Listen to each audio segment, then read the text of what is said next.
Olá a todas as pessoas, eu sou o Derson Maia e estou honrado pelo convite de estar aqui fazendo essa troca com vocês. A aula que me foi confiada é falar sobre desigualdades e serviço público. E eu sou doutor em Direito pela Universidade em Brasília, tenho uma trajetória aí como mestre em políticas públicas, sou cientista político de formação, finalizando a minha graduação em Direito depois que me tornei doutor. E sou servidor de carreira da Escola Nacional de Administração Pública, ENAP, e atualmente estou coordenador geral de políticas de ações afirmativas no trabalho e na política do Ministério da Igualdade Racial, o MIR. Bom, proposta de aula que a gente tem hoje primeiro, oferecer uma abordagem concisa e eficaz para explorar as complexas questões das desigualdades no serviço público, especificamente.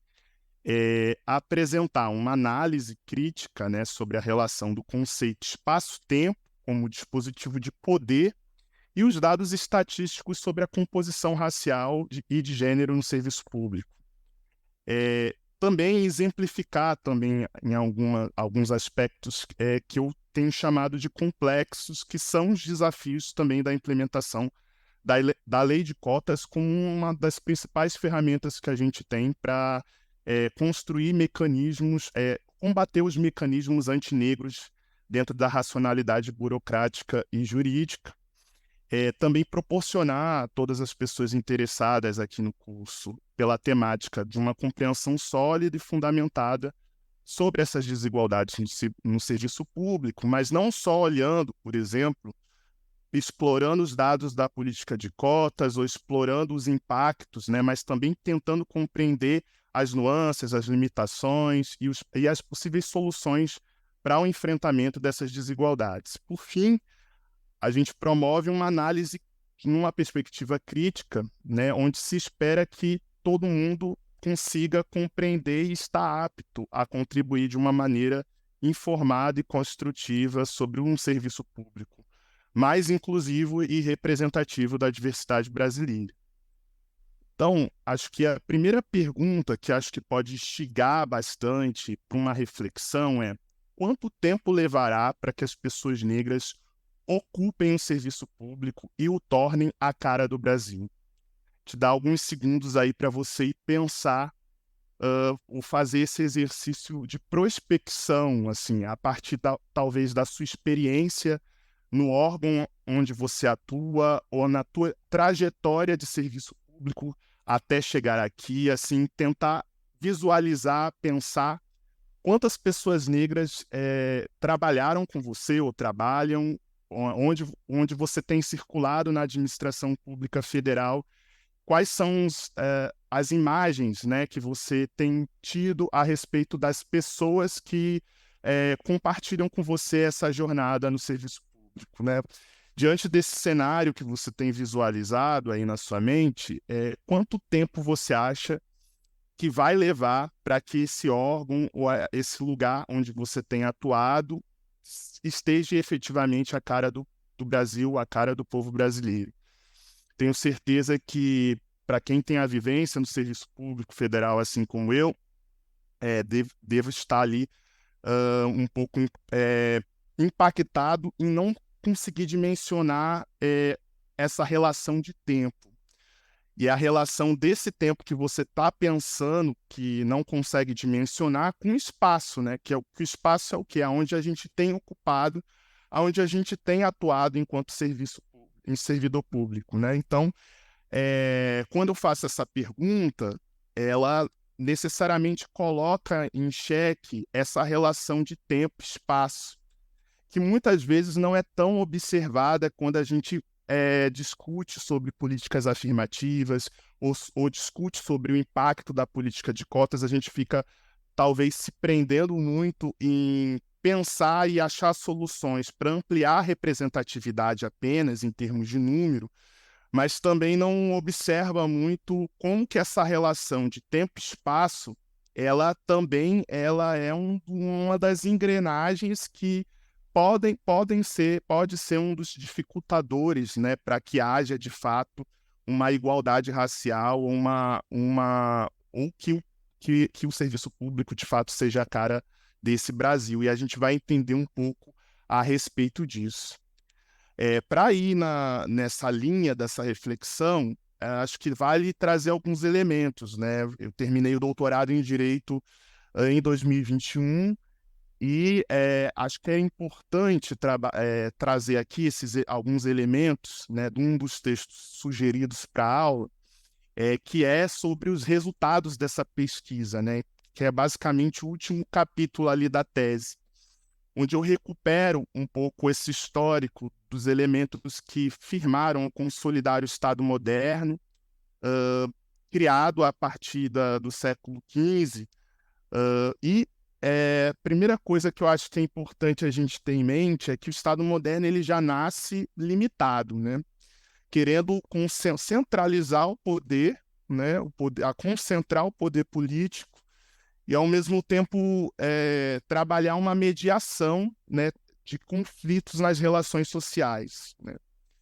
Lá no século XVIII, essa ideia, né, onde surge, depois da Revolução Francesa, uma ideia de sujeito moderno, começa a lhe surgir alguma coisa em relação a isso, a gente vê que esse escopo de humanidade, esse escopo de quem é de fato sujeito de direito, ou quem, ou melhor dizendo, quem é o cidadão, né, francês, e depois essa categoria cidadania ela foi ganhando densidade em outros aspectos quando ela foi se expandindo pela Europa e para o resto do mundo, mas muito numa ideia ainda de pensar a humanidade, né, e os elementos que configuram de fato a ideia de cidadania, a ideia de sujeito de direito, muito vinculado a um espectro de uma imagem de um ser humano branco, né, que não que a nós, pessoas negras, foi negado a esse direito, né, e essa imagem de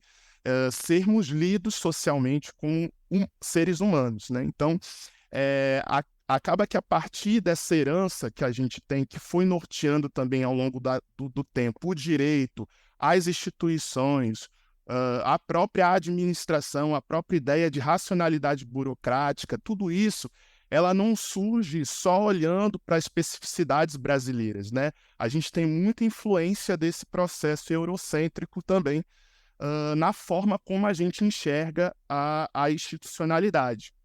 Então, por que eu estou dizendo isso? Porque muitas vezes, quando a gente fala sobre quanto tempo vai demorar para a gente ter um serviço público à cara do Brasil, a gente pensa muito sobre a ideia fixa da representatividade como se fosse só apenas uma questão de ter um aumento ali de presença negra em termos quantitativos e estatísticos, e quais estratégias que a gente pode ter para configurar esse quadro, mudar esse quadro, só apenas. Mas a gente não pensa que nessa relação do tempo com o espaço também está incutido ali outras contribuições que esses sujeitos de direito, quando estão ocupando esse espaço, podem trazer, reconfigurando toda a lógica que essa institucionalidade foi construída até então. E aí uma questão provocativa que a física pode também nos ajudar nessa reflexão da pergunta é sobre a lei da impenetrabilidade na física, né? Vocês já devem ter ouvido falar sobre essa lei em algum momento, onde diz dois corpos distintos não podem ocupar o mesmo lugar no espaço e ao mesmo tempo. E aí, quando a gente ouve essa, né, relembra um pouco essa lei, né, sobre os dois corpos distintos não podem ocupar o mesmo lugar no espaço, isso nos gera algum tipo de incômodo, né? Pelo menos em mim, gera bastante. Que é pensar o quanto que a temporalidade, muitas vezes quando ela vem, né, imbuída de todo esse conhecimento, né, científico, que não foi gerado nem pela diáspora africana, pelos nossos ancestrais, né? A gente está ali no exercício sempre de sobrevivência, dentro de uma lógica de se adaptar num modelo e numa institucionalidade que não nos cabe, né? Ou que busca negar os nossos direitos, ou que busca, né, permanentemente um Estado de morte social, né, como já diria um dos autores, João Vargas, quando ele fala sobre a antinegritude. Então, isso traz uma reflexão de que a temporalidade, especificamente, ela pode ser um instrumento de poder que pode categorizar, então, o fato social, sendo capaz, por exemplo, de classificar algo como relevante ou irrelevante.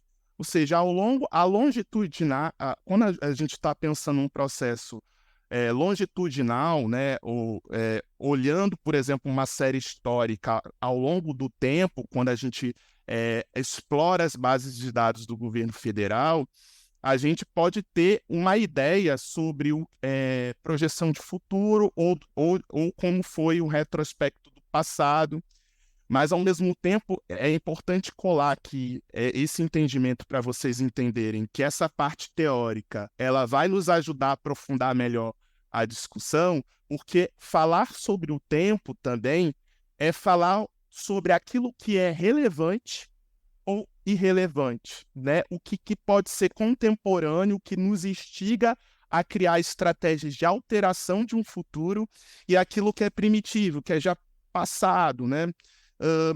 Ou seja, a gente, a partir do tempo, consegue dimensionar fato social, dimensionar também, a classificar e nomear o fato social que a gente está visualizando, analisando.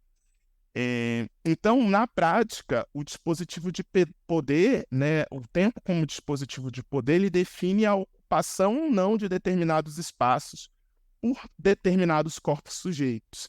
Quando eu falo e resgato essa origem do sujeito moderno, do cidadão, que está muito vinculado à imagem fixa do branco, né, como o suprassumo ali da humanidade, né, entre aspas, a gente também está falando de quais corpos também não estão enquadrados, né, nesse aspecto, e que são corpos sujeitos também, mas que nessa dinâmica institucional da burocracia muitas vezes não são considerados como corpos sujeitos, ou então são limados desses espaços sociais, muito seguindo, talvez, né, esses atravessamentos da construção de um conhecimento, né, que limita a presença negra nos espaços, seja com contribuição daquela ciência mais dura, como a gente viu lá da física, mas que acaba atravessando e influenciando historicamente também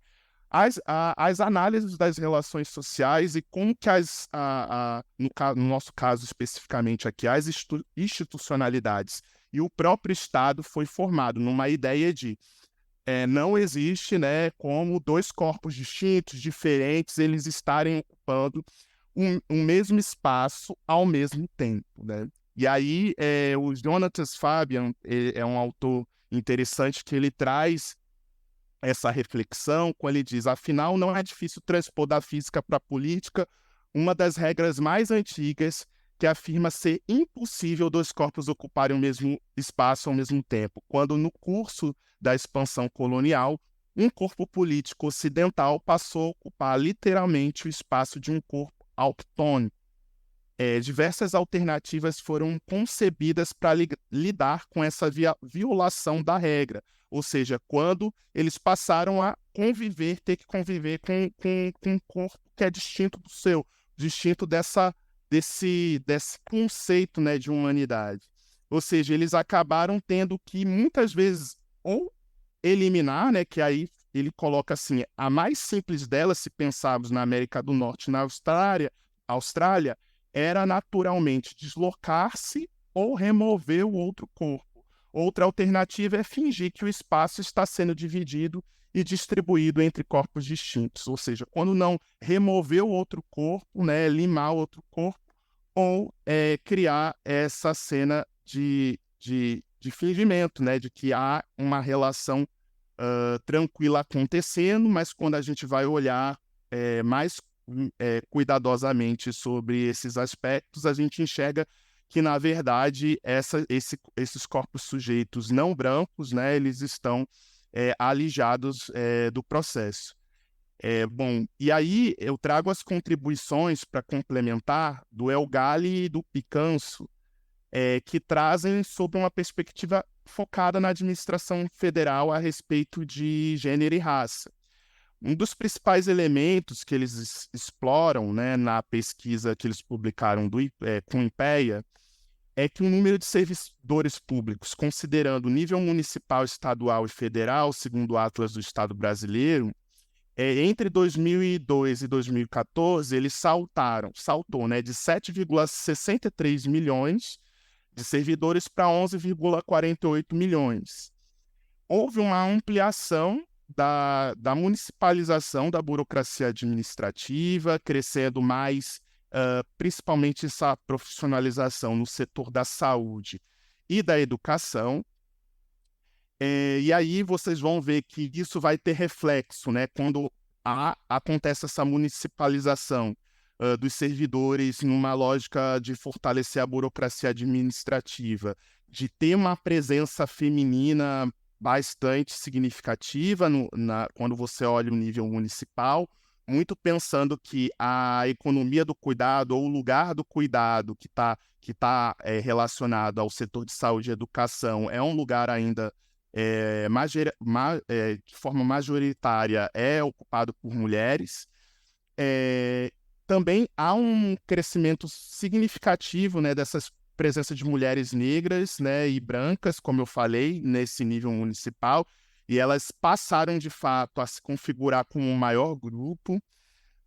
No setor federal, você já vê que essa dinâmica fica mais resistente, ou seja, 10% apenas do funcionalismo público está no nível federal, mas ela se localiza mais nos níveis de escolaridade média, né, e de maiores remunerações. E por se classificar, né, como um lugar, né, no nível federal que exige uma escolaridade maior e ter também maiores remunerações, você visualiza a presença majoritária de homens brancos, né?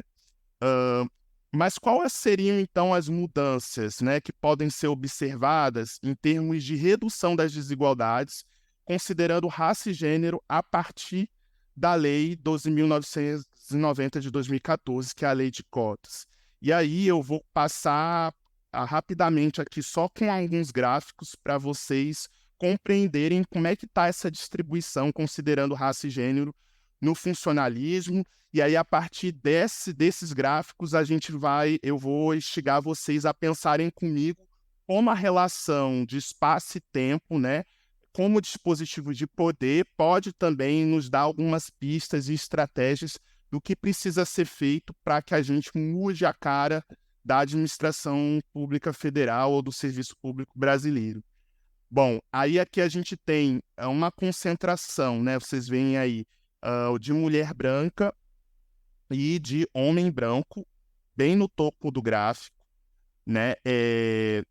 E aí, desculpa, de homem negro e de homem branco, né? Que são os mais claros aqui, são os funcionários públicos de cada categoria racial e de gênero de 2012 a 2019. Então você vê que os tons de azul mais claros, que é homem negro e homem branco, eles estão no topo porque a gente está falando aqui do Serviço Público Federal. E aí, mais próximo da base, estão ali figurando em 2019, no máximo ali 15%. Você consegue perceber que são as mulheres negras. E aí, transitando entre 23%, 24%, chegando a 25% no máximo, você vê ali também a mulher branca figurando ali entre 23% e 24%, mas sempre abaixo do homem branco, né, e do homem negro, né, que são os que figuram o topo aí do gráfico. Isso por quê? Porque, como eu falei, você está falando de escolarização maior, e aí, por mais que as mulheres tenham cada vez mais, inclusive mais escolaridade que os homens, né, você vê aí o atravessamento dessa questão de um machismo também estrutural, que acaba colocando mais pensando, usando, acaba que as estratégias da burocracia também em várias carreiras acabam limitando a participação de mulheres, se você for olhar por cargos, por carreiras, por também níveis de progressão de carreira, né, de exigências que determinadas carreiras têm para progredirem, então, para você progredir na carreira. Então, tudo isso são mecanismos, né, talvez não tão evidentes, mas que eles acabam atravessando e impedindo que mulheres ocupem e resolvam fazer concurso, enfim, e criem estratégias de ocuparem determinadas carreiras. Então, tudo isso afeta, na prática, como que é esse quadro geral, né, de pessoas negras, negras e brancas, né? Então, tem uma divisão ali que você percebe e também uma divisão de gênero no sentido de não de algumas barreiras que a gente vai ver mais logo adiante. Vocês vão entender mais, mas rapidamente falar sobre aqui o nível estadual, ele já se intercruza mais. E você tem aqui um crescimento, né, do homem negro. Então, você pensando de 2000, aqui só falar as cores para vocês identificarem melhor. O homem negro é a faixa azul escuro, mais azul escuro. Mulher negra, o azul intermediário ali. Então, o homem negro e a mulher negra tiveram ali um pouquinho, a mulher negra mais especificamente, uma certa estabilidade entre 2012 e 2013. O homem negro já ele vem com uma crescente até 2013, depois uma leve queda em 2014. Enfim, depois tem uma certa estabilidade em alguns anos, mas você percebe que no nível estadual você tem ali uma presença maior, né, do homem branco e da mulher branca, ainda assim, nos níveis maiores de representação, né? Apesar de a mulher branca, no final dos anos ali de 2017 e 2019, ela deu uma leve queda, né? Deixa eu ver aqui.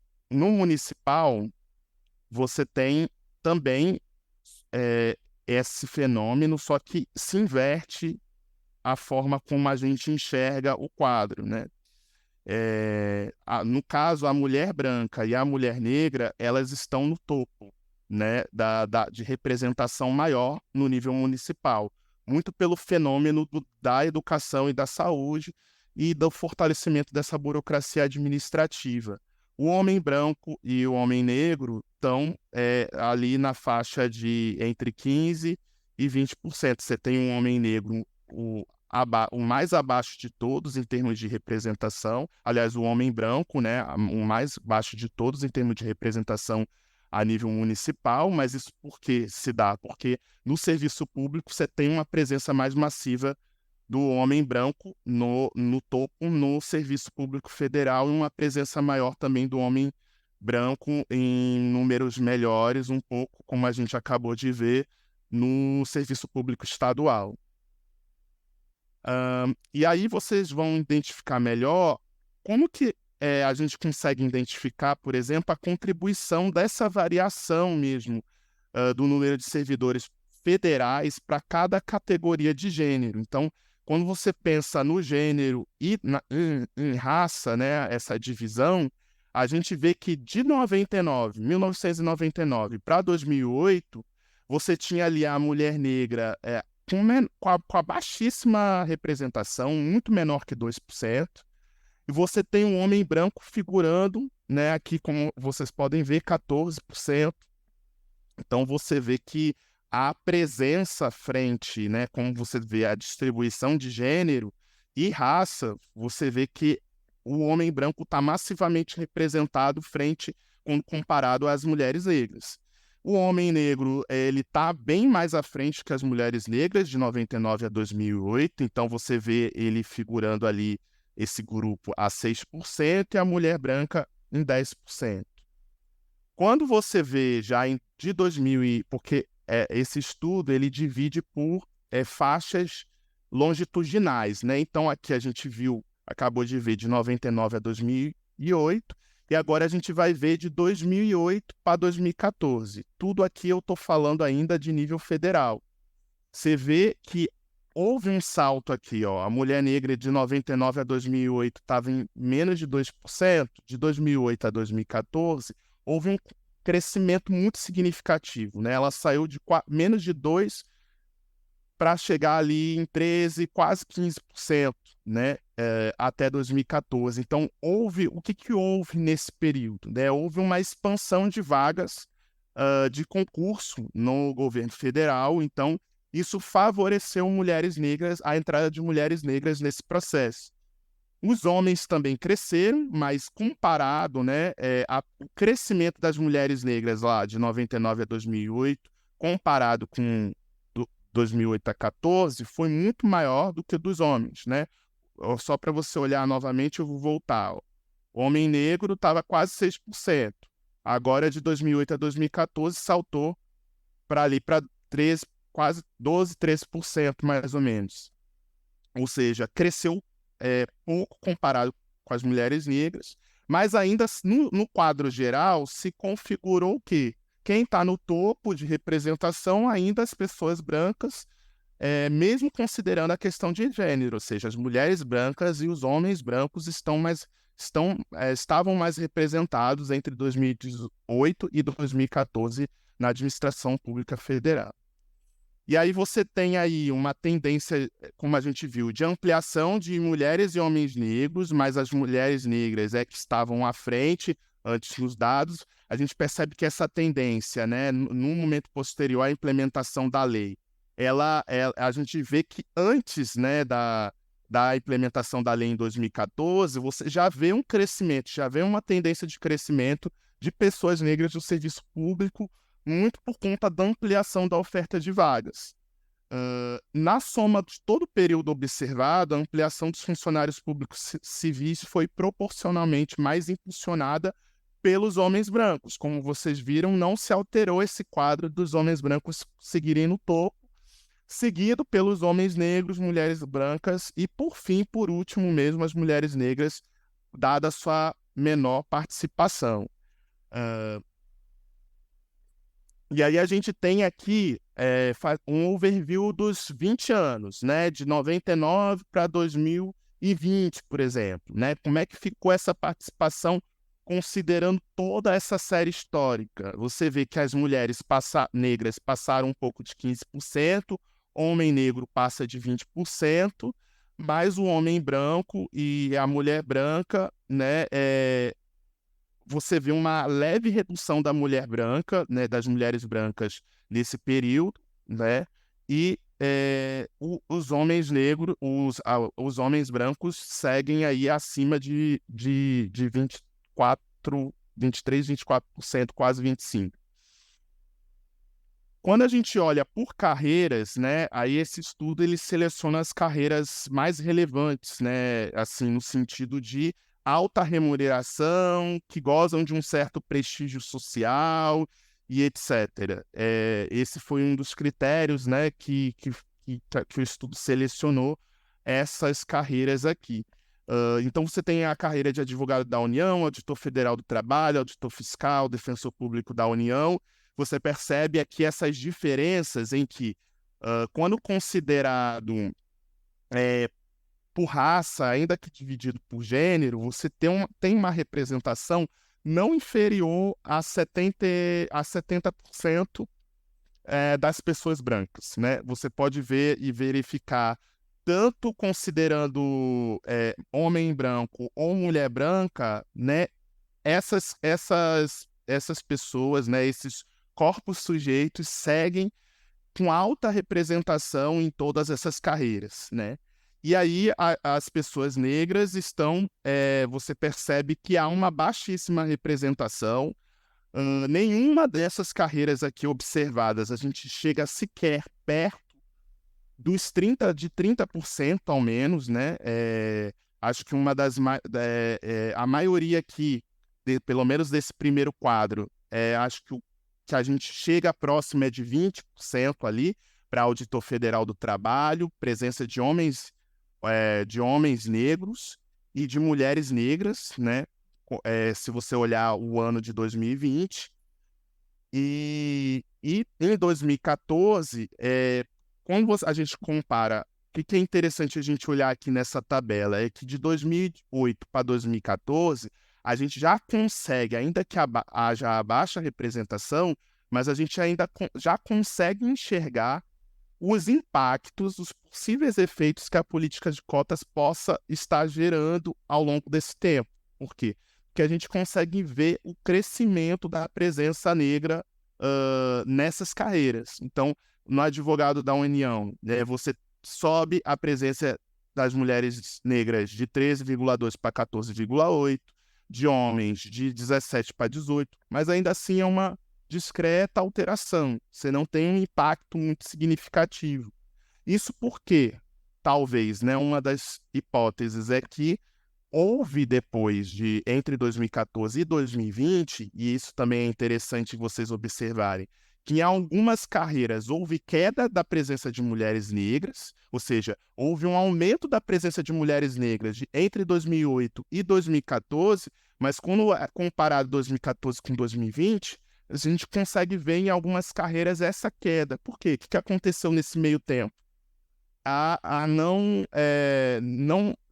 Não houve muita oferta de concursos nesse período. Houve um processo de contingenciamento do orçamento público da União, houve a PEC de teto de gastos, houve uma série de restrições, né, orçamentárias que impediram a ampliação dessa oferta de vagas. Isso tem impacto direto nos objetivos de aumento da representação negra no serviço público federal.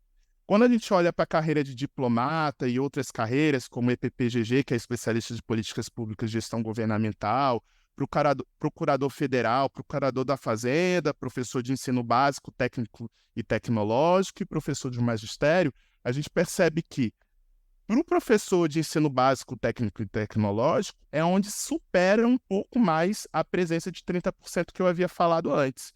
Vocês podem olhar ali que é significativa essa presença, é bem forte se comparado com outras carreiras. Por exemplo, diplomata, mulheres negras, em 2008 eram 3,6%. Em 2008, para o professor de ensino básico dos institutos federais, já era 28,8%, ou seja, a diferença é muito grande, né? Então, mas é a única carreira, né, que a gente consegue observar esse impacto significativo da presença negra, né? Mas em todas elas, a gente ainda assim consegue observar o impacto das cotas.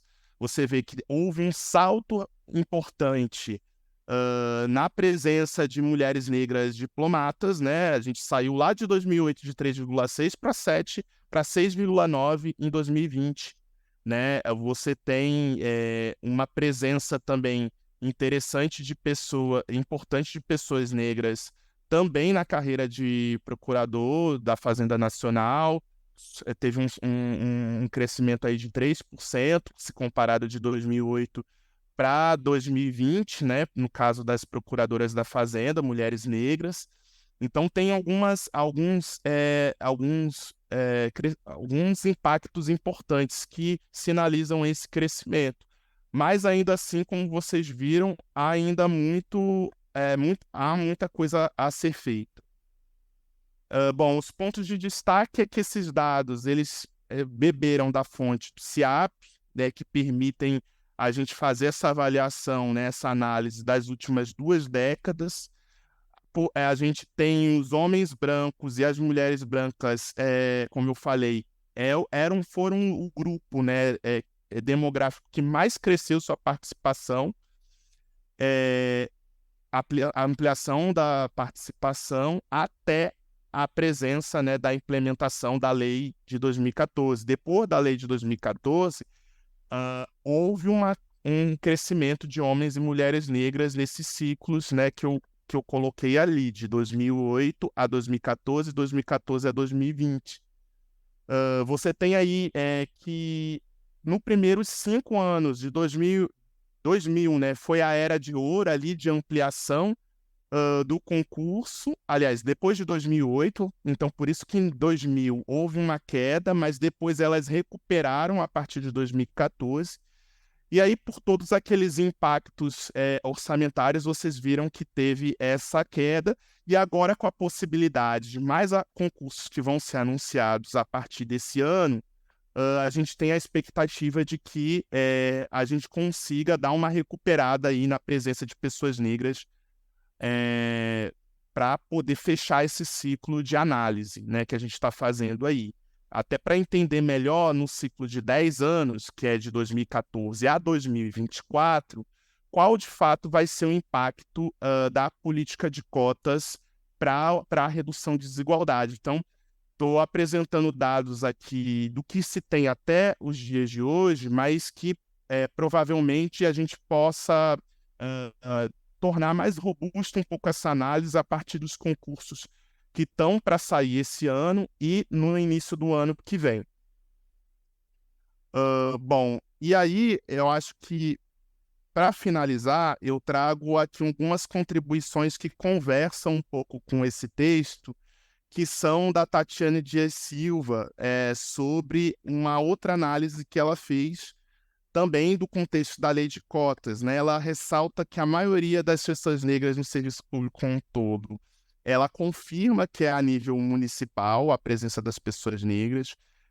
Ela retoma num contexto a importância da implementação da lei de cotas, mas resgata o processo histórico, trazendo ali o legado de Abdias, a Conferência de Durban, tudo isso para falar o quê? Que a composição de servidores públicos, né, de 31,1% de pessoas negras, ainda assim, quando você pega todo, né, o serviço público federal, né, então eu não estou dividindo aqui por raça e gênero, mas pegando todo o conjunto de pessoas negras, o máximo que se chega é de 35,1%, frente ao que? A 55,4% da força de trabalho nacional. Ou seja, frente à força de trabalho que a gente tem no Brasil, onde as pessoas negras estão localizadas, a gente ainda está longe de ter essa composição representada a nível federal. Bom, e aí houve aí um percentual de ingresso importante desses últimos 20 anos, que mostrou que em 2016, e ela cita isso nominalmente ali no texto, sobre esse fator limitador que eu falei anteriormente, das restrições orçamentárias. E ela faz um quadro parecido com aquele, mostrando, né, esses impactos, né, então as quedas e as reduções dessa representação, pensando dividindo em duas séries, de 99 a 2013 e de 2014 a 20, para justamente medir um pouco esse impacto. Então você vê, ela confirma também que há esse crescimento da presença negra e nos impactos onde houve queda, foi, né, explicada pela ausência de concursos, como é o caso da carreira de EPPGG, que vocês estão vendo com esse traço aí, mas é que não houve concurso entre 2014 e 2020, inclusive está previsto para o início do ano que vem de acontecer. Bom, e aí a gente percebe que as carreiras mais disputadas elas não têm conseguido completar as vagas reservadas, que em casos mais disputados desses concursos, o não preenchimento das vagas, elas acabam resultando numa ausência de pessoas negras num cadastro reserva, quando a gente fala de lei de cotas, e aí, na eventualidade de ampliação dessa oferta, né, quando às vezes o órgão resolve chamar mais vagas do que estava previsto no edital, acontece uma espécie de como se houvesse um novo concurso sem reserva. De que maneira acontece isso? Se não há pessoas na lista de cadastro reserva, e aí às vezes o órgão resolve chamar mais pessoas para ocuparem essas vagas, acabam que essas pessoas, que como não há pessoas negras no cadastro, vão passar a chamar nessas novas vagas apenas pessoas não negras, né? Então, isso é problemático quando a gente quer medir um concurso que, ao fazer um estudo, né, que previa cotas, né, previa a reserva de 20%, mas que na prática, ao longo do tempo, pode ter havido realmente uma presença não negra muito maior, um impacto muito mais significativo, justamente pelos esses obstáculos que acontecem nesses concursos de alto prestígio, às vezes terem várias fases, às vezes terem cláusula de barreira, né, são estratégias às vezes que acabam impedindo das pessoas negras avançarem em todas as etapas do processo, né, por muitas exigências do edital, e às vezes isso impede a aprovação de pessoas negras, muito porque às vezes a pessoa negra ela só vai estar diante de uma comissão de heteroidentificação quando ela já está ali em um processo muito avançado das cotas, né, do processo do concurso que ela prestou cotas. Então, a orientação que se tem é que quanto mais cedo, né, a comissão de heteroidentificação para avaliar, para confirmar, né, a autodeclaração racial, quanto mais cedo ela acontecer no concurso, mais você consegue garantir que as pessoas negras consigam disputar e avançar no processo, porque senão a exigência, né, de nota e de etapas que ela precisa ter para depois só passar a disputar ali efetivamente a vaga de cotas, isso acaba gerando esse impacto. A ausência desse modelo de governança também na lei de cotas é um dos impactos que a gente observa mas que estão sendo superados à medida de que agora, lá no Ministério de Igualdade Racial, nós estamos tocando ali a continuidade da avaliação do estudo que a gente fez com a ENAP, que avaliou as cotas de 2014 a 2020, mas que a gente, a partir de agora, vai seguindo um fluxo contínuo, né, de avaliação para, inclusive, ser um dos ativos de aprimoramento da política.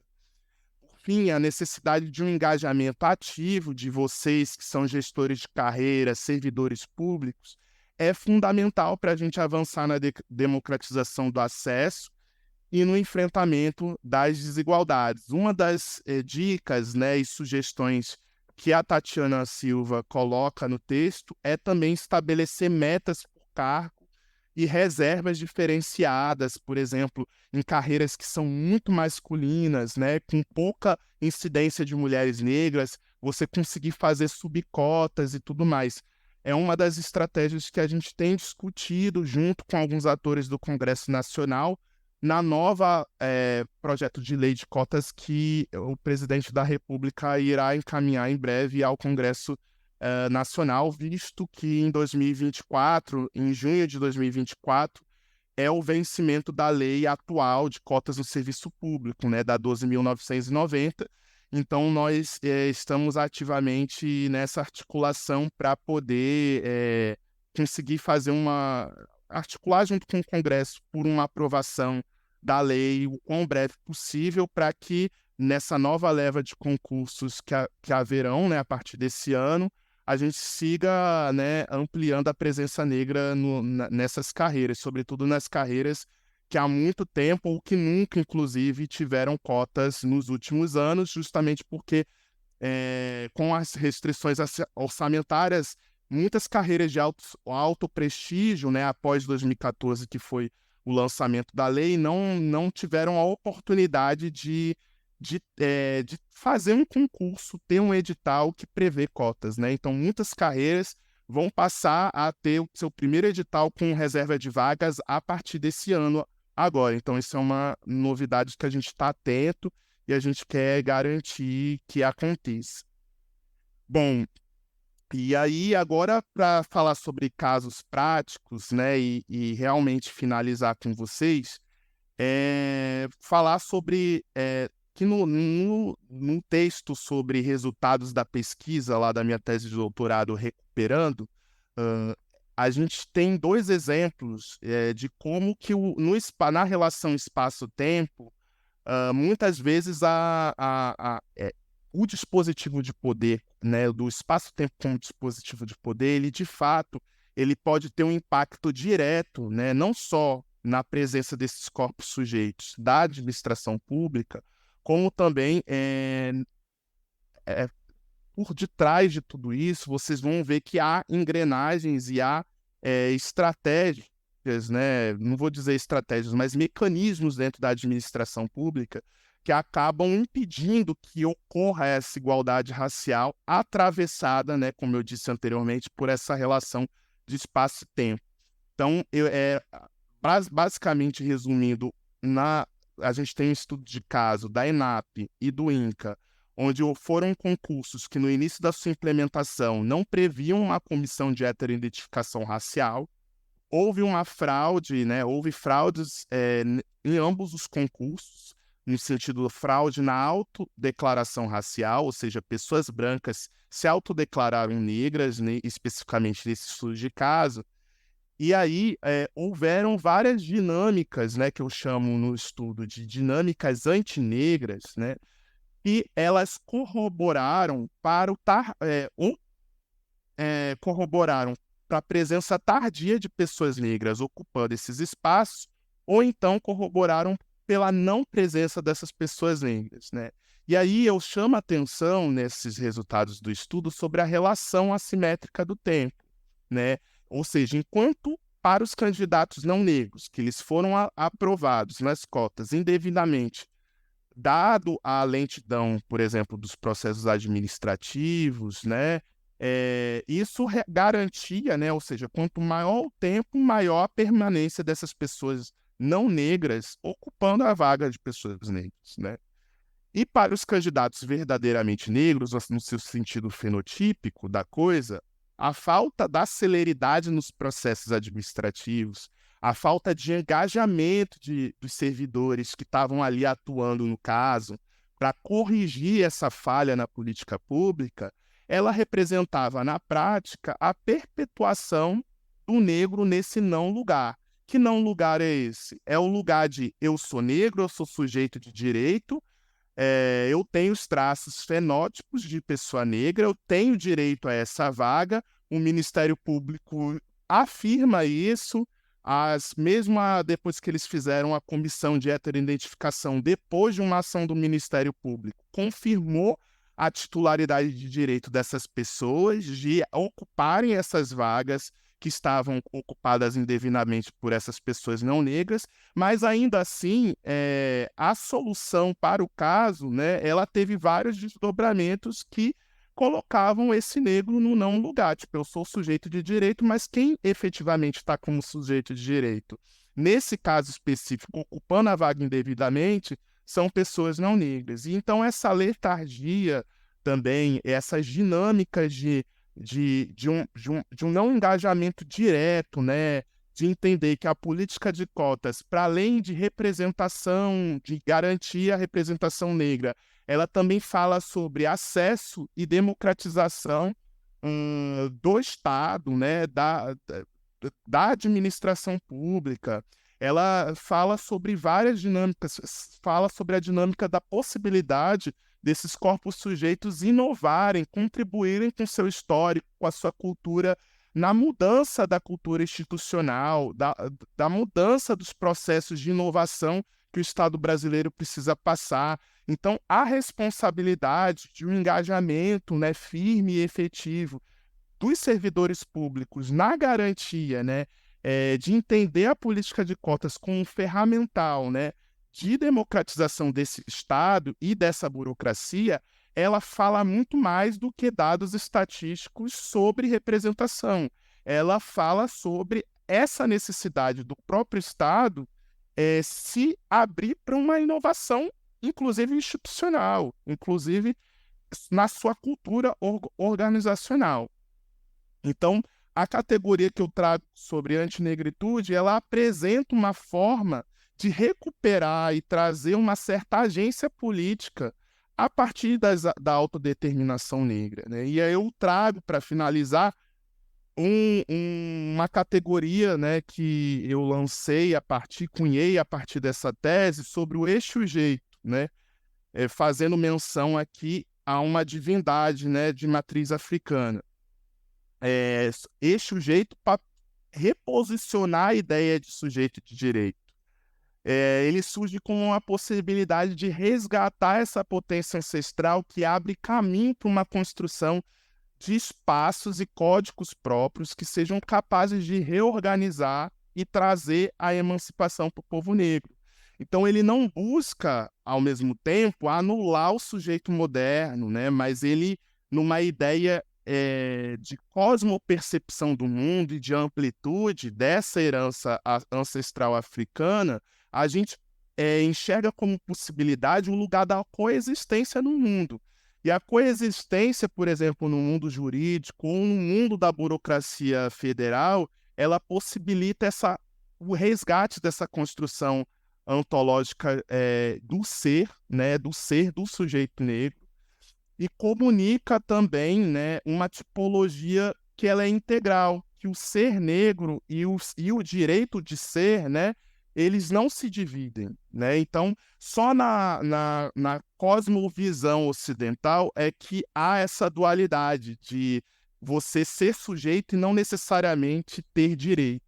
Mas resgatando essa possibilidade, essa potência ancestral, o direito e a possibilidade de ser, elas caminham na sua integralidade, né? E eu acho que é essa possibilidade que nos instiga, que pode nos instigar a repensar a nossa agência mesmo, enquanto servidores públicos, no desafio que é de combater as desigualdades. Então, aqui a gente tem, né, a gente cumpriu aqui, chegando no final da aula, alguns objetivos de ter uma reflexão crítica sobre a dinâmica de ingresso e ocupação, pensando ao lugar das pessoas negras no serviço público, e como a relação de tempo e espaço ela atravessa e também é potencialmente uma engrenagem de perpetuação de desigualdade. A gente compreendeu aqui alguns dados que revelam essas desigualdades do funcionalismo público ao longo do tempo, então a gente cumpriu isso. E fizemos também algumas análises de caso prático, como a gente viu na ausência das comissões de heteroidentificação, qual o impacto que isso pôde trazer para os candidatos que ali fizeram um concurso, em termos de tempo, em termos de negação de ocupação desse espaço, o quanto o tempo é assimétrico para os não sujeitos, né, quando a gente é colocado nesse lugar de não sujeito, mesmo a política pública nos dizendo que somos sujeito, né? Então, é importante refletir isso, o quanto que o tempo é assimétrico e como que esse tempo assimétrico ele se reverbera na ocupação e na não ocupação dos espaços. E, por fim, a importância de a gente se conscientizar de que esse debate de combater as desigualdades no serviço público é também um desafio que está posto para a gente pensar ações que promovam espaços de emancipação negra para além da institucionalidade e que façam a gente pensar, ainda que quando a gente ocupa, ingressa dentro da burocracia, quais são os meios que a gente tem também para fortalecer outros espaços que possam resgatar essa nossa potência ancestral negra.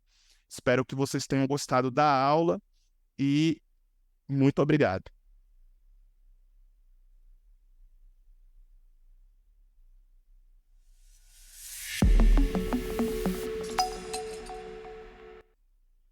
Olá, todas e todos.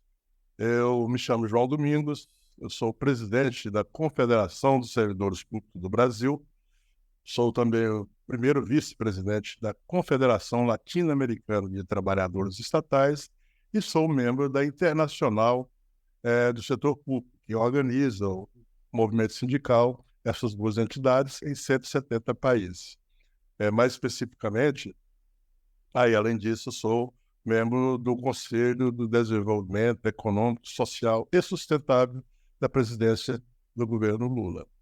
Bem, especificamente sobre a Confederação, era uma entidade muito antiga, não é velha, é antiga, e cumpriu agora em agosto 64 anos, e é a entidade que organiza um macrosistema das organizações sindicais no país.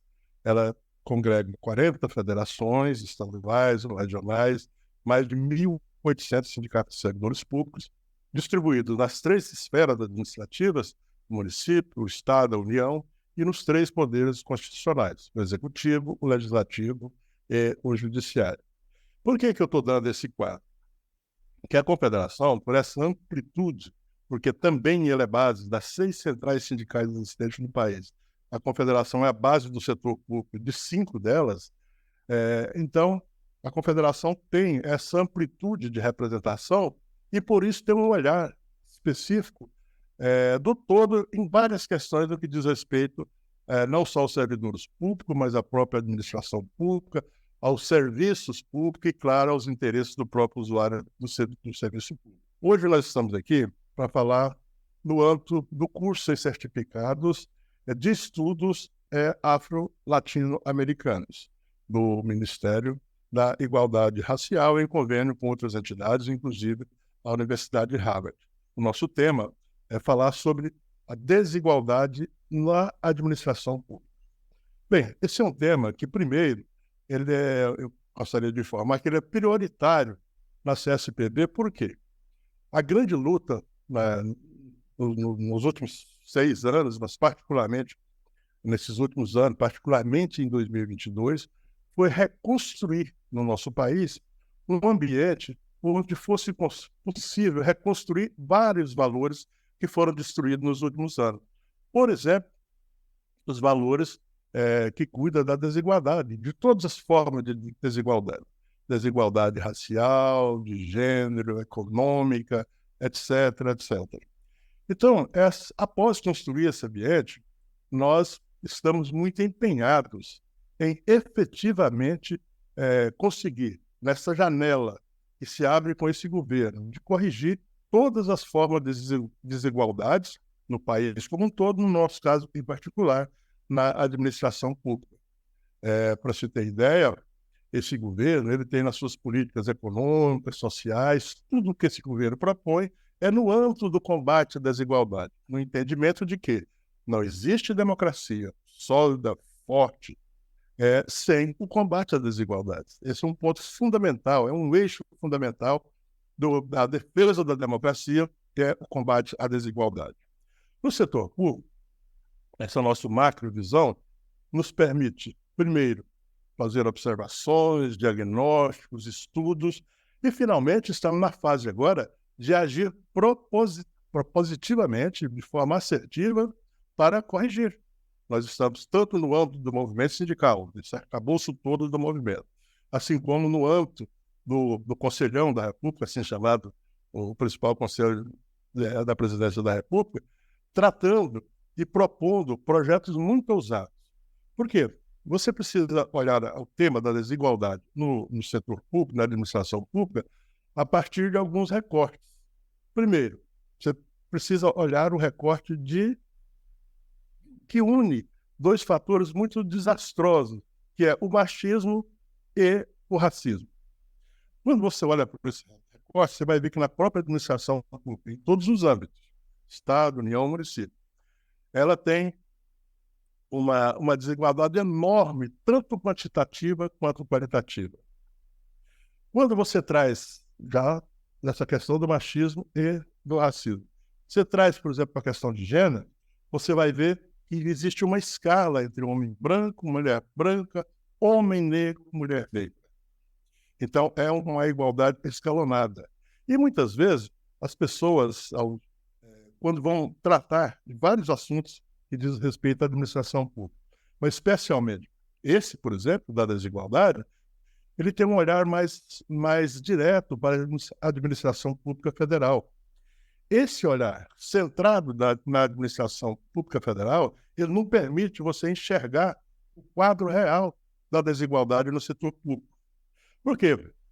Na administração pública federal, em que pese haver, sim, essa desigualdade gritante, quando você traz para o Estado, e particularmente para municípios, ela é extremamente grave, injusta e precisa de intervenção direta de todos os atores sociais e não apenas do governo, de todo o movimento, de todos os atores sociais e não apenas do governo, eu repito.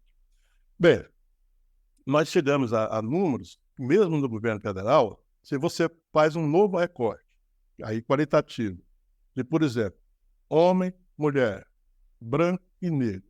Quando você traz, por exemplo, para cargos de mando, aí então a desigualdade é mais gritante. Hoje, por exemplo, mulheres negras, em que pesa ser em torno de 11% do quadro de funcionários, elas estão apenas 2% dos cargos de mando. Então, tudo isso demanda muito mais do que análise, muito mais do que estudos, muito mais do que defesa, muito mais do que militância. Ela demanda urgentemente políticas públicas estruturantes no combate à desigualdade. E foi isso, mais ou menos, que norteou o trabalho da Confederação e que ela vai dedicar essa gestão atual, coincidindo com a gestão do governo atual, a corrigir principalmente as questões de relações de trabalho, mas com foco, inclusive, na questão da desigualdade. Para você ver, essa questão da desigualdade, ela começa no setor público, ela começa por um fator muito estranho. Há um século, 1943, por exemplo, o setor privado fez um marco regulatório das relações de trabalho chamado CLT.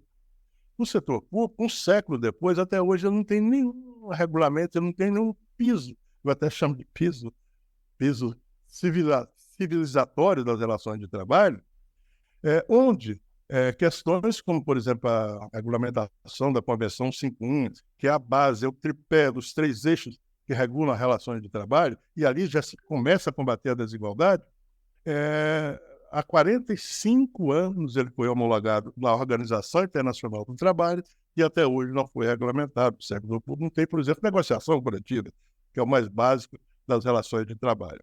Bem, e essa observação nos levou, através de estudos, de observações, de trabalho, de pesquisa científica, aliás, eu cito aqui, por dever de honestidade, as pesquisas, os trabalhos científicos do Instituto República.org, que é uma organização não governamental, que é de excelência nas questões da gestão de pessoas. Nós encontramos hoje uma situação na administração pública, nós temos um cipoal de mais de 100 mil normas vigentes que implicam nas relações de trabalho no setor público, que implicam, portanto, no combate efetivo à desigualdade, que implica na prestação de serviço público, que implica na forma como o cidadão usuário percebe a administração pública. Bom, isso é uma questão geral. Trazendo agora a questão da desigualdade para dentro disso. Nós, após muita pesquisa, muito estudo, muito debate, nós chegamos à conclusão que nós não podemos tratar esse assunto da desigualdade isolado do todo. Nós temos que fazer a forma que foi feita, inclusive na iniciativa privada, que até no âmbito do combate à desigualdade, grandes empresas já com modernidade de governança estão à frente do setor público, particularmente estados e municípios. Nós chegamos à conclusão que nós temos que ter um marco regulatório das relações de trabalho no setor público, onde, entre outras questões, para além das relações de trabalho, para além da gestão de pessoas em si, traga esses conceitos transversais com foco principalmente no combate à desigualdade. Então, nós propusemos, depois de muitos seminários estratégicos, depois de levar esse assunto, nós já discutimos a Confederação esse assunto com 19 ministros desse governo, inclusive com a ministra da Igualdade Racial, que foi muito receptiva, e nós estamos com uma agenda com ela para o posterior do que nós vamos apresentar aqui. Nós criamos, depois de muitos seminários estratégicos, uma proposta de marco regulatório das relações de trabalho no setor público. Isso é uma proposta que foi aprovada num congresso extraordinário com a participação do Ministério da Gestão e Inovação, do Ministério do Trabalho, interlocução com outros 17 ministérios, como eu disse, que é, em resumo, uma espécie de CLT do setor público. Por quê? Porque hoje, como eu disse, existe mais de 100 mil normas.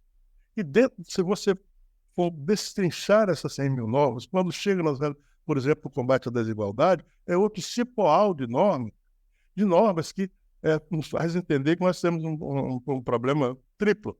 Nós temos um problema de falta de normas e um problema de excesso de normas, porque a qualidade das normas são normas que não compõem um todo, que não é harmônica entre si, e que, sobretudo, que não se aplica de forma genérica a todos os âmbitos da administração pública, como eu disse, as 3 esferas e os 3 poderes.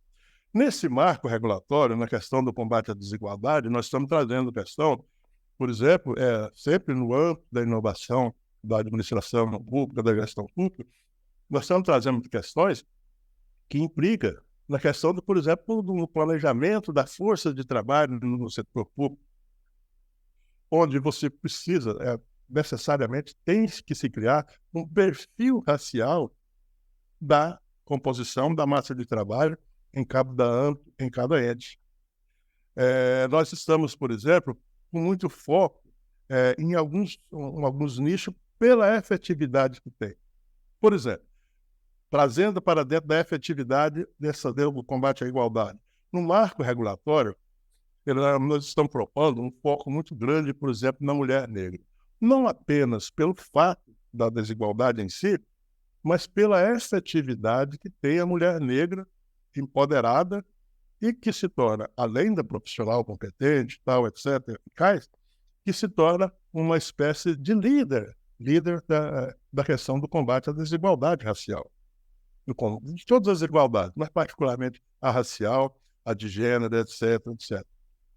A mulher negra tem uma frase da grande ativista Angela Davis, que eu gosto muito, eu até anotei ela aqui para não errar. A frase da Angela Davis, ela diz que quando a mulher negra se move, toda a estrutura social e política se movimenta na sociedade. Por quê? A mulher negra ela está na base da pirâmide social. É ela quem vivencia e que, através dela, que melhor se propõe, através do ato da mulher negra, que em si, por estar na base da pirâmide social, já desestrutura as relações desiguais como um todo e causa efeitos muito positivos. Eu estou falando de focos, e são muitos focos. Nós, se tivermos a oportunidade, gostaríamos depois de tratar especificamente sobre pontos do marco regulatório no capítulo do combate à desigualdade. Isso nós estamos fazendo, tanto em âmbito nacional como internacional. O mundo, a partir da década de 1978, com o consenso de Washington, onde criou-se o mundo passou a funcionar realmente de forma global. Depois, com a evolução tecnológica, já passou a funcionar em tempo global e real. Hoje, com mais avanços tecnológicos e, sobretudo, sobre o efeito mundial da pandemia, que mudou completamente a moda, a forma de trabalho, até das relações de trabalho, o mundo hoje, além de ser global, ele é real, ele é instantâneo. Ele se dá instantaneamente, é percebido e sofre a interferência de todos instantaneamente. Então, a visão e a interseção internacional nesse âmbito do combate à desigualdade no Brasil é fundamental. Por isso, nós estamos na direção das principais entidades que organizam o movimento sindical dos setores públicos. A ISP, que tem sede em Genebra, eu fui o primeiro brasileiro a compor a direção nacional, mundial, desculpa, uma entidade de 106 anos, nunca tinha tido um brasileiro. E ali nós já levamos essa visão da inovação na gestão pública e sempre com combate combate à desigualdade. Ali são 130 e poucos países. Nós estamos também na Confederação Latino-Americana de Trabalhadores Estatais e ali é um grande foco. Hoje o Brasil ele é inspiração, ele é modelo para toda a nossa região, América Latina, América Central e Caribe. Por exemplo, dou um exemplo, eu estive como observador nas eleições primárias lá na Argentina, agora recentemente, observador internacional, convidado pelo movimento sindical, e ali se vê que o modelo a ser seguido para o bem ou para o mal é o Brasil. Ali, em grande parte, os progressistas, a inspiração é o modelo Lula, os retrógrados, me perdoem a minha visão, mas essa é a minha visão, defendem outros modelos de outras lideranças nacionais. Da mesma forma, o Brasil inspira na, nas políticas internas da modernidade. Nós estivemos aqui no Congresso Extraordinário, que tratou do marco regulatório nas relações de trabalho, e com foco no combate à desigualdade, representantes de 18 países através de suas lideranças. E nós já estamos, o Brasil está convidado a levar esse modelo de construção de combate à desigualdade, de construção de um marco regulatório nas relações de trabalho no setor público para toda a região. Então, nossa responsabilidade, tanto quanto o país, tanto quanto o segmento, como o caso dos nossos ministérios específicos, quanto do movimento social como um todo, do movimento sindical em particular, nós temos essa grande responsabilidade para com a nossa região. O mundo hoje, eu repito, ele não funciona. Ele funciona de forma global, de forma real, de forma instantânea, e essa interação internacional também é muito importante. Por isso, essa visão, esse programa do Ministério da Igualdade Racial, em convênio com entidades outras, inclusive a Universidade de Harvard, é de extrema importância. Nós temos que elevar a um ponto estratégico programas como esse, que, através da influência internacional, da adesão internacional às políticas públicas nacionais, ela influencia diretamente a estrutura política brasileira. Nós temos, toda vez que propomos mudanças estruturais, particularmente mudanças mais que revolucionárias, pois você combater com efetividade a desigualdade é uma política revolucionária, não deveria ser, mas é. Nós temos que pensar que nós temos um Congresso Nacional. Essa interação com o Congresso Nacional ela é fundamental. Não tem como você fazer mudanças estruturais ou estruturantes sem passar pelo Congresso Nacional. Então, nesse grande programa da CSPB, desse programa estratégico, o maior programa estratégico da nossa história, que é isso do marco regulatório, com foco no combate à desigualdade, ele tem as próximas etapas de, primeiro, construir a unidade total da sociedade brasileira, quer seja via Conselhão, o Conselho de Desenvolvimento Econômico, Social e Sustentável da Presidência da República, onde nós estamos lá, onde na comissão de combate à desigualdade, assim como na Comissão de Direito e Democracia, já está propusendo, já está criado no âmbito do Conselho, um grupo de trabalho para tratar desses assuntos, marco regulatório com foco no combate à desigualdade. Nós estamos agora numa outra fase, que vão para além da interlocução com os órgãos de governo, que é fundamental. Os órgãos de governo entenderem, todos entendem a urgência e a oportunidade que é esse momento que nós estamos vivendo no Brasil, de reconstrução do nosso país, de reconstrução do desenvolvimento econômico com justiça social, de pacificação no país. É precioso que nós aproveitemos para regulamentar, para superar todas essas lacunas existentes em várias dimensões da vida do cidadão, da vida da administração pública, do servidor público e, sobretudo, no combate à desigualdade. Então, essas próximas fases vai privilegiar muito a nossa interlocução no Congresso Nacional. Já iniciamos, junto à Comissão de Administração Pública da Câmara e do Senado, as frentes parlamentares, tanto a Frente Parlamentar Ampla de Defesa do Setor Público, quanto a Frente Parlamentar Servir Brasil, particularmente essa frente, é uma frente que já abraçou por completo esse grande projeto estratégico da CSPB, que nós acreditamos será uma grande contribuição para a evolução da administração pública no âmbito da sua inovação. Mas, sobretudo, quando você fala em combater a desigualdade, em ter marco regulatório, em regulamentar convênios internacionais como a Convenção 151 da OIT, muitas vezes é equivocadamente e injustamente percebida como sendo uma questão corporativa de funcionário público. Não é, por favor, não é.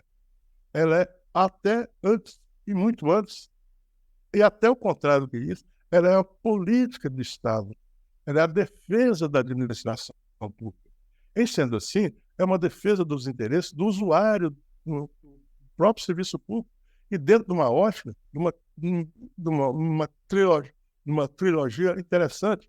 E a nossa defesa com tudo isso é para que a administração ofereça mais serviço público de melhor qualidade e serviço público equivalente à enorme carga tributária que o usuário do serviço público brasileiro carrega. O Brasil, um estudo da OCDE, nas 30 maiores economias, o Brasil, em volume de imposto arrecadado, ele é o 14º em volume, mais ou menos do tamanho da nossa economia em relação às 30 maiores economias. Porém, quando se aplica o conceito da justiça fiscal, que é aquele que leva em conta o que retorna de serviço público em relação à carga tributária, dos 30 analisados, o Brasil ficou em 30º. Então, tudo isso nós tem que trazer para dentro desse arcabouço que estamos propondo para a administração pública, que eu chamo, mais uma vez, de piso civilizatório, onde todas as questões, para além da gestão de pessoas, para além da busca de qualidade de vida, de melhores condições de trabalho, para além de tudo isso, tenha foco no combate à desigualdade. Ao você combater a desigualdade, o seu trabalho é amplo. O seu trabalho abarca todas as necessidades, todos os itens, todos os aspectos do que a grande política social defende. Portanto, com essa perspectiva que nós falamos com vocês, é com essa perspectiva que nós buscamos cada vez mais levar esse assunto do combate à desigualdade, todas as formas de desigualdade, não apenas no setor da administração pública, mas na administração pública, onde ela é mais severa. E porque a administração pública, diferentemente da iniciativa privada, onde é uma questão lá, se discute mais-valia financeira, onde as questões são muito mais pragmáticas, na administração pública, o combate a todas essas lacunas de civilidade, ela tem reflexo